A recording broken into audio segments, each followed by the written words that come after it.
ಶರಣ ಬಂಧುಗಳೇ, ನಿಮಗೆಲ್ಲ ಗೊತ್ತಿರೋ ಹಾಗೆ ಲಿಂಗಾಯತ ಪಂಚಮಸಾಲಿ ಮೀಸಲಾತಿ ಹೋರಾಟ ಅದು ನಿಂತ ನೀರೆಲ್ಲ ಹರಿಯುವಂತಹ ಗಂಗೋತ್ರಿ ಅಂತೇಳಿ ಈ ಹಿನ್ನೆಲೆ ಒಳಗೆ ಕಳೆದ 3 ವರ್ಷಗಳ ಹೋರಾಟಕ್ಕೆ ಒಂದು ತಾರ್ಕಿಕ ಅಂತ್ಯ ಆಗಬೇಕನ್ನೋ ಉದ್ದೇಶಕ್ಕೆ ಮತ್ತೆ ಹೊಸ ಸರ್ಕಾರ ಬಂದ ಮೇಲೆ ಹೋರಾಟವನ್ನು ಶುರು ಮಾಡಿ ಈಗಾಗಲೇ ಕರ್ನಾಟಕದ 12 ಜಿಲ್ಲೆಗಳಲ್ಲಿ ಸುಮಾರು 9 ತಿಂಗಳ ಕಾಲ ಪ್ರತಿ ಜಿಲ್ಲಾ ಹೆದ್ದಾರಿಗಳನ್ನು ರಸ್ತೆ ಬಂದ್ ಮಾಡಿ ಸರ್ಕಾರಕ್ಕೆ ನಮ್ಮ ಹಕ್ಕನ್ನು ಒತ್ತಾಯ ಮಾಡುವಂಥ ಕಾರ್ಯವನ್ನು ಮಾಡಲಾಗಿದೆ. ಇನ್ನು 18 ಜಿಲ್ಲೆಗಳಲ್ಲಿ ಮತ್ತೆ ಚಳವಳಿಯನ್ನು ಶುರು ಮಾಡಬೇಕಾಗಿದೆ. ಆ ಚಳವಳಿಯನ್ನು ಯಾವ ರೀತಿ ಮಾಡಬೇಕು ಅನ್ನೋದನ್ನು ಕುರಿತು ಚರ್ಚೆ ಮಾಡಲಿಕ್ಕೋಸ್ಕರವಾಗಿ ಕಾರವಾರ ಜಿಲ್ಲೆಯಲ್ಲಿ ಪ್ರಥಮ ಬಾರಿಗೆ ನಮ್ಮ ಸಮುದಾಯದ ಯಾವುದೇ ಸಭೆಗಳು ಇವತ್ತಿನವರೆಗೆ ಆಗಿರಲಿಲ್ಲ. ಕಾರವಾರ ಜಿಲ್ಲೆಯ ಯಲ್ಲಾಪುರ, ದಾಂಡೇಲಿ, ಜೊಯ್ಡಾ, ಮುಂಡಗೋಡ ಈ ಭಾಗದಲ್ಲಿ ಬಹುಸಂಖ್ಯಾತ ನಮ್ಮ ಸಮುದಾಯದವರು. ಆದರೆ ಇದುವರೆಗೂ ನಮ್ಮ ಕಾರವಾರ ಜಿಲ್ಲೆಯಲ್ಲಿ ಪಂಚಮಸಾಲಿ ಮೀಸಲಾತಿ ಹೋರಾಟವನ್ನು ನಾವು ಮಾಡಿಲ್ಲ. ಎಲ್ಲ ದೃಷ್ಟಿಯಿಂದ ಇಟ್ಕೊಂಡ್ಬಿಟ್ಟು ಉಡುಪಿ ಚನ್ನಬಸವಣ್ಣವರ ಕ್ಷೇತ್ರ ಅಂದರೆ ಬಸವಣ್ಣವರ ಭಾಳ ದೊಡ್ಡ ಶರಣಭೂಮಿ. ಬಸವಣ್ಣವರ ಕಲ್ಯಾಣ ಕ್ರಾಂತಿಯನ್ನು ಉಳಿಸಿ ಬೆಳೆಸಿರ್ತಕ್ಕಂಥ ಕೀರ್ತಿ ಉಡುಪಿ ಕ್ಷೇತ್ರಕ್ಕೆ ಸಲ್ಲುತ್ತೆ. ಹಾಗಾಗಿ ಕಿತ್ತೂರಾಣಿ ಚೆನ್ನಮ್ಮನಿಗೂ ಸಹ ಚನ್ನಬಸವಣ್ಣವರ ಆದರ್ಶವಾಗಿದೆ.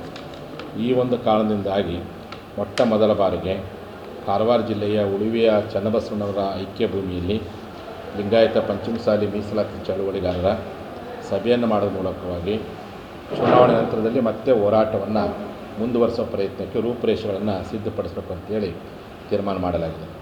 ಹಾಗಾಗಿ ಆ ಒಂದು ಸಭೆಗೆ ಮೀಸಲಾತಿ ಸಂಕಲ್ಪ ಸಭೆ ಅಂದರೆ ಚನ್ನಬಸವಣ್ಣವರಲ್ಲಿ ನಾವೆಲ್ಲ ಸಂಕಲ್ಪ ಮಾಡ್ತೀವಿ. ಅಂದರೆ ಈ ಮೀಸಲಾತಿಗೆ ನ್ಯಾಯ ಕೊಡಬೇಕು, ನ್ಯಾಯ ಸಿಗೋವರೆಗೂ ನಿನ್ನ ಆಶೀರ್ವಾದ ಬೇಕಪ್ಪ ಅನ್ನುವಂಥ ಒಂದು ಸದ್ಭಾವನೆಯೊಂದಿಗೆ ಬೇಸಿಗೆ ದಿನಗಳಲ್ಲಿ ಬಹುತೇಕ ಎಲ್ಲರೂ ಪ್ರವಾಸಕ್ಕೆ ಹೋಗುವಂತಾರೆ, ಬೇರೆ ಬೇರೆ ಕಡೆ ಹೋಗ್ತಾರೆ. ಆದರೆ ನಾವು ಮೀಸಲಾತಿ ಚಳವಳಿಗಾರರು ಪ್ರವಾಸ ಅನ್ನೋದು ಬೇಡ, ನಾವು ಶರಣ ಕ್ಷೇತ್ರಕ್ಕೆ ಹೋಗಿ ಅಲ್ಲಿ ಸಂಕಲ್ಪ ತೊಟ್ಟು ಈ ಒಂದು ಚಳವಳಿನಿಗೆ 12 ಜಿಲ್ಲೆಗಳಲ್ಲಿ ಮಾಡಿಬಿಡ್ತೀವಿ. ಇನ್ನು 18 ಜಿಲ್ಲೆಗಳಲ್ಲಿ ಹೋರಾಟ ಹೆಂಗೆ ಮುಂದುವರ್ಸ್ಕೊಂಡು ಹೋಗಬೇಕು, ಇದು ನಾವು ಶಾಂತ ಹೋರಾಟ ಮಾಡಬೇಕು.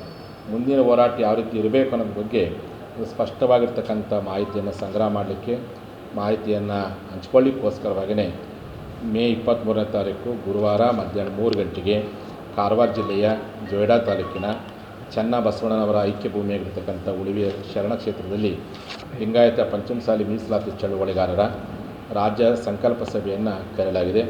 ಆ ಸಂಕಲ್ಪ ಸಭೆಗೆ ನಾಡಿನಾದ್ಯಂತ ಇರ್ತಕ್ಕಂಥ ಎಲ್ಲ ಮೀಸಲಾತಿ ಹೋರಾಟಗಾರ ಸಮಯದ ಕೊರತೆ ಇದೆ. ಹಾಗಾಗಿ ಯಾರನ್ನೂ ಹೆಚ್ಚಿನ ನೇರವಾಗಿ ಸಂಪರ್ಕ ಮಾಡೋಕ್ಕಾಗಿಲ್ಲ. ಹಾಗಾಗಿ ಬೆಳಗಾವಿ ಜಿಲ್ಲೆಯ ಈ ಮಾಧ್ಯಮದ ಮೂಲಕವಾಗಿ ಎಲ್ಲ ನಮ್ಮ ಬಂಧುಗಳಿಗೆ, ಯಾಕೆಂದರೆ ಬೆಳಗಾವಿ ಜಿಲ್ಲೆ, ಧಾರವಾಡ ಜಿಲ್ಲೆ ಹೆಚ್ಚು ಉಡುಪಿ ಚನ್ನಬಸವಣ್ಣ ಭಕ್ತರಿರೋದ್ರಿಂದ ನೀವೆಲ್ಲರೂ ಸಹ ಧಾರ್ಮಿಕವಾಗಿ ಆಗಿರ್ಬೋದು ಮತ್ತು ಹೋರಾಟ ದೃಷ್ಟಿಕೋನದಿಂದ ಕಾರವಾರ ಜಿಲ್ಲೆಯಲ್ಲಿ ನಮ್ಮ ಮೀಸಲಾತಿ ಹೋರಾಟವನ್ನು ಮತ್ತಷ್ಟು ಉಗ್ರಗೊಳಿಸಲಿಕ್ಕೋಸ್ಕರವಾಗಿ, ಮತ್ತಷ್ಟು ಜಾಗೃತಿ ಮೂಡಿಸಲಿಕ್ಕೋಸ್ಕರವಾಗಿ ಮೊಟ್ಟ ಮೊದಲ ಬಾರಿಗೆ ನಡೆಯುವಂಥ ಆ ಒಂದು ಚಳುವಳಿಗೆ, ಆ ಒಂದು ಸಭೆಗೆ ಇಡೀ ನಮ್ಮ ನಾಡಿನ ಜನತೆ, ಕೇವಲ ಕಾರವಾರ ಜಿಲ್ಲೆ, ಬೆಳಗಾವಿ ಜಿಲ್ಲೆ, ಧಾರವಾಡ ಜಿಲ್ಲೆ ಅಷ್ಟೇ ಅಲ್ಲ, ಇಡೀ ನಾಡಿನ ಜನತೆ ನೀವೆಲ್ಲರೂ ಭಾಗವಹಿಸಬೇಕೆನ್ನುವಂಥ ಮಾತನ್ನು ಮಾಧ್ಯಮದ ಮೂಲಕ ಹೇಳಕ್ಕೆ ಇಚ್ಛೆಪಡ್ತೀನಿ.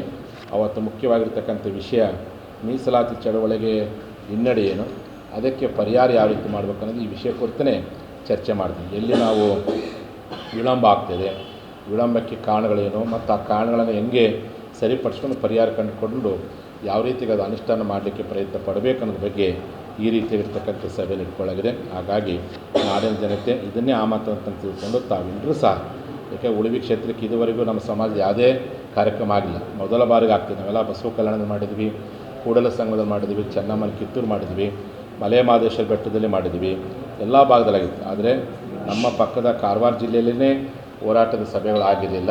ಆ ಕಾರಣಕ್ಕೋಸ್ಕರವಾಗಿ ಒಂದು ರಾಜ್ಯ ಮಟ್ಟದ ಸಭೆಯನ್ನು ಮೊದಲ ಬಾರಿಗೆ ಏರ್ಪಡಿಸಿದ ತಾವೆಲ್ಲರೂ ಸಹ ಆ ಕ್ಷೇತ್ರಕ್ಕೆ ಬರಬೇಕು. ಬಂದಂಥ ಎಲ್ಲ ಭಕ್ತಾದಿಗಳಿಗೆ ನಮ್ಮ ದೇವಸ್ಥಾನ ಕಮಿಟಿಯವರ ಸಹಕಾರದೊಂದಿಗೆ ಪ್ರಸಾದ ವ್ಯವಸ್ಥೆಯನ್ನು ಮಾಡಲಾಗಿದೆ. ಮತ್ತು 24ನೇ ತಾರೀಕು ಬೆಳಗ್ಗೆ, 23ನೇ ತಾರೀಕು ಮಧ್ಯಾಹ್ನ ಸಭೆ ಇದೆ.